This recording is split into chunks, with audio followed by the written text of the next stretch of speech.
Hi hello అందరూ ఎలా ఉన్నారు? అమ్మమ్మ వాళ్ళ ఇంటికి వచ్చాను కదా, అక్కడ నుండి వంశధార నదికి వెళ్ళాను. అదొక 1 కిలోమీటర్ దూరం ఉంటుంది. అందరూ నడుచుకుని వెళ్తుంటారు. పిల్లలతో ఉన్నాను కాబట్టి బైక్ మీద వెళ్ళాము.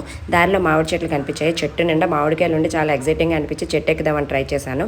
లాస్ట్ ఇయర్ ఏమో చాలా ఎక్కువ ఉన్నాయంట, ఈ ఇయర్ చాలా తక్కువ కాపు వచ్చిందని చెప్పారు అక్కడ ఉన్న వాళ్ళు. చెట్టు చిన్నప్పుడు చాలా చిన్న చెట్లు ఉండేవి, సో ఈజీగా ఎక్కేసి మామిడికాయలు ఈజీగా తెంపేవాళ్ళము. ఇప్పుడు చెట్లు కూడా పెద్ద పెద్దవి అయిపోయి మేము కూడా పెద్దవాళ్ళం అయిపోయాం కాబట్టి కొంచెం భయం వేసింది. కానీ ఒకసారి ఎక్కి ట్రై చేశాను అనమాట. ఎక్కానే కానీ చెట్టు నిండా చీమలు ఉన్నాయి, అవి ఫుల్గా అటాక్ చేశాయి. కొంచెం దూరమే ఎక్కి వెంటనే దిగిపోయాను. చాలా చీమలు ఉన్నాయన్నమాట, అవి అప్పటికే అటాక్ చేశాయి. దారిలో ఇదిగోండి పెసర మొక్కలు కనిపించాయి. ఇదిగోండి ఈ పెసర గింజలే మనం పెసరపప్పుగా యూజ్ చేసుకుంటాం కదా అట్లు పోసుకోవడానికి ఇవన్నిటికన్నా. సో ఆ పెసర మొక్కలు కనిపించాయి. ఆ పెసర తీసేసి గింజలు తిన్నాను అనమాట. వీటిని ఉడకబెట్టుకొని కూడా తింటూ ఉంటారు. మా చిన్నప్పుడు అమ్మ వాళ్ళ ఇంటికి ఇలాగే పెసర మొక్కలు ఇచ్చేవాళ్ళు. వాటిని ఉడకబెట్టి అమ్మ ఒలిచేసి మాకు పెట్టేదన్నమాట.